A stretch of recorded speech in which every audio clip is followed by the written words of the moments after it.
Assalamualaikum warahmatullahi wabarakatuh. Baik teman-teman, selamat datang di channel saya. Pada kesempatan kali ini saya akan membahas apa itu IP static, DHCP server, dan DHCP client. Sebelumnya kita bisa buka Winbox dulu ya teman-teman ya. Oke teman-teman, sambil saya jelaskan, pertama-tama untuk IP static. IP static adalah IP yang ditetapkan secara manual ke perangkat jaringan. Artinya IP ini tidak berubah atau selalu sama setiap kali perangkat terhubung ke jaringan. Karakteristik tetap dan permanen, kemudian memerlukan konfigurasi manual ya teman-teman, jadi kita harus mengisi manual. Kemudian karakteristik berikutnya cocok untuk perangkat yang membutuhkan alamat IP yang konsisten, seperti server, printer jaringan, atau perangkat IoT tertentu. Keuntungannya, yang pertama, alamat IP yang konsisten, memastikan perangkat selalu dapat diakses dengan mudah. Berikutnya, memudahkan konfigurasi layanan jaringan dan akses jarak jauh ya teman-teman ya. Jadi teman-teman untuk akses remote-nya itu lebih mudah, kurang lebih seperti itu.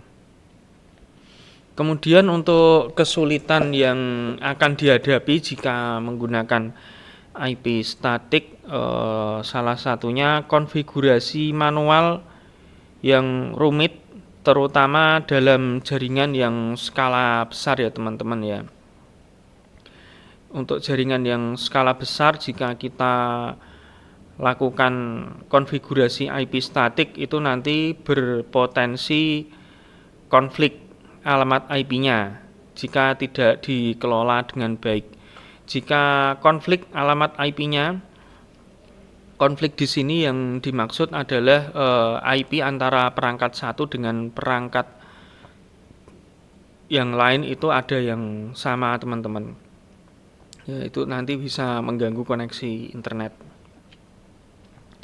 Kemudian untuk DHCP server, ya, DHCP server adalah perangkat atau layanan yang secara otomatis memberikan alamat IP dan konfigurasi jaringan lainnya kepada perangkat yang terhubung ke jaringan.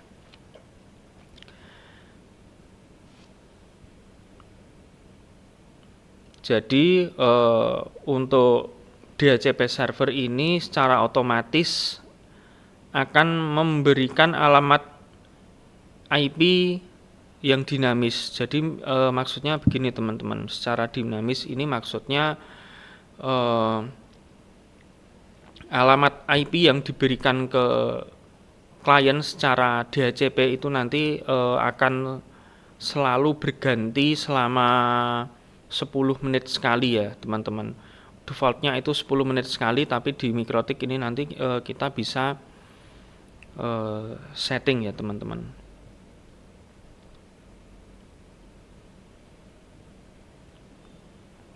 Oke teman-teman, kita langsung praktek saja.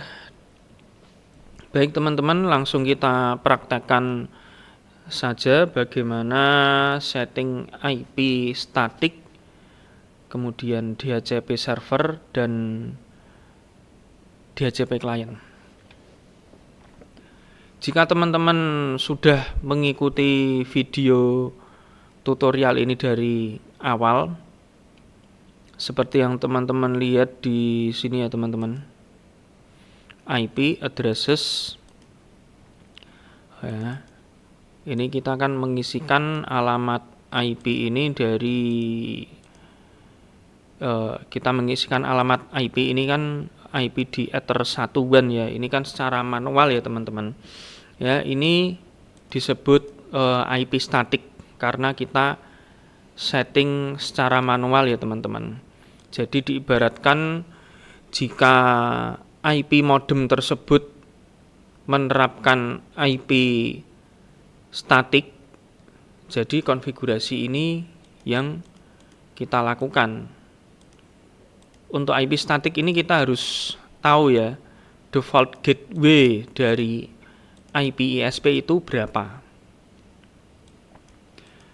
Lalu bagaimana jika IP dari modem itu DHCP? Ya, kita bisa setting di sini ya teman-teman ya. Berikut konfigurasinya. Jadi supaya teman-teman nggak bingung, ini saya delete dulu ya teman-teman. Saya delete dulu. Kemudian untuk IP routes ini juga saya delete dulu supaya teman-teman tidak kebingungan. Oke, ini kita ibaratkan untuk ether satuannya belum tersetting apa-apa ya teman ya. Belum tersetting apa-apa.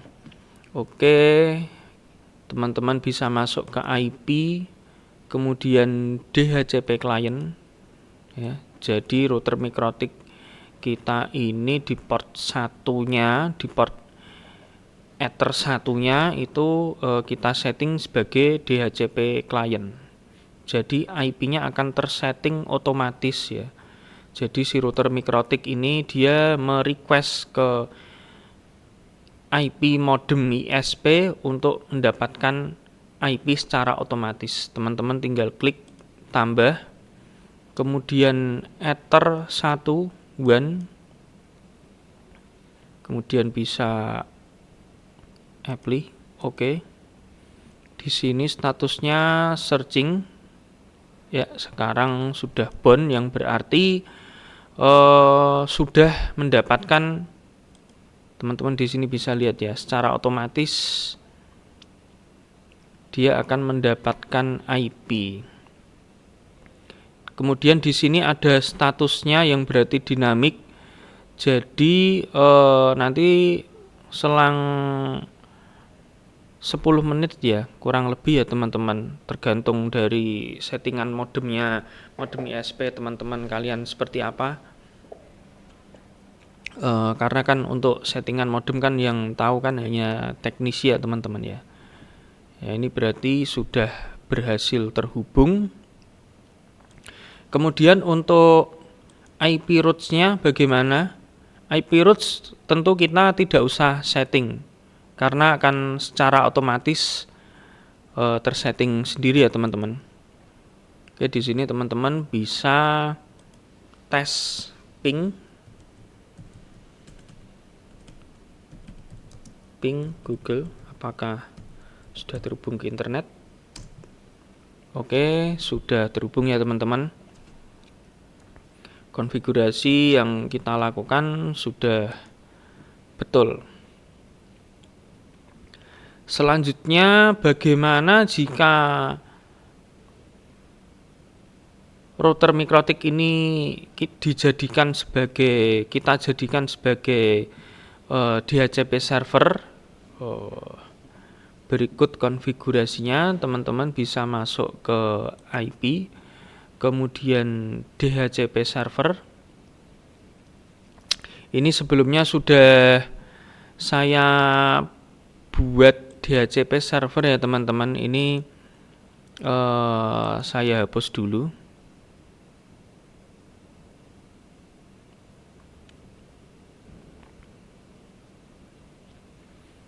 Oke, saya hapus dulu. Sebentar, sebelum saya hapus, ini saya setting dulu.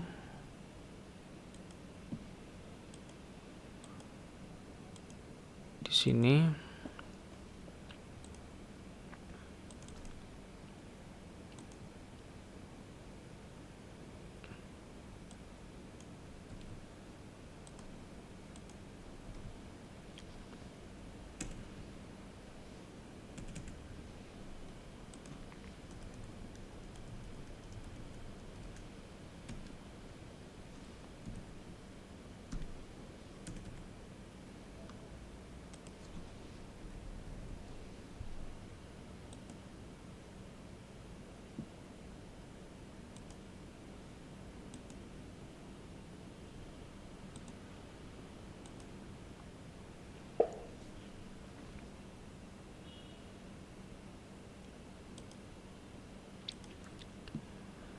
Oke teman-teman, bagaimana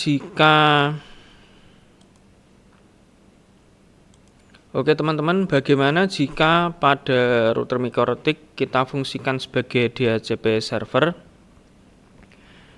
Kita bisa masuk ke menu IP, kemudian DHCP server. Kemudian teman-teman bisa klik DHCP setup ya. Oh ya, sebelum kita masuk ke sini, teman-teman bisa lihat ke interface dulu. Nantinya yang akan kita jadikan DHCP server adalah di port 2 atau Ether 2 PC yang saya gunakan untuk remote mikrotik ini ya teman-teman. Jadi teman-teman bisa lihat di sini. Ini saya akan tunjukkan. Teman-teman bisa lihat ya. Manual IP yang saya gunakan ini, yang saya gunakan di laptop ini IP statik. Nantinya akan kita rubah ke DHCP. Oke teman-teman, selanjutnya kita praktekkan bagaimana jika di Ether 2 ini kita jadikan sebagai DHCP server. Teman-teman bisa klik DHCP IP DHCP server ya teman-teman, kemudian DHCP setup, kemudian DHCP server interface, karena kita akan gunakan Ether 2 untuk DHCP server. Kita klik saja, kemudian next.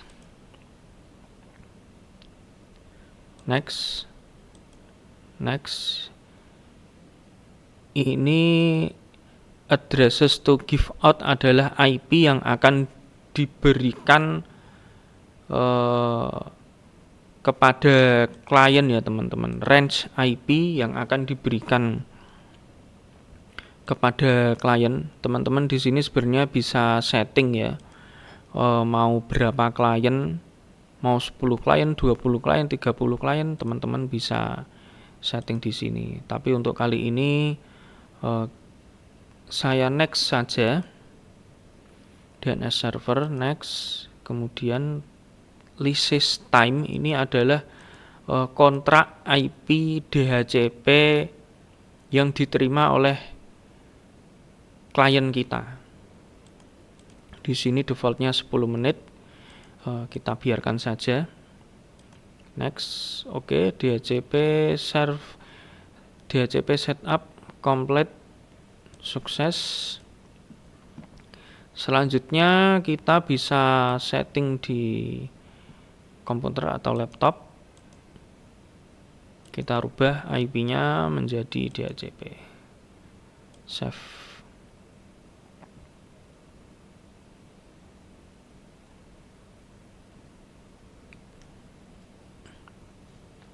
Oke teman-teman, bisa terkoneksi ke internet ya. Berarti konfigurasi yang kita lakukan sudah betul. Cut.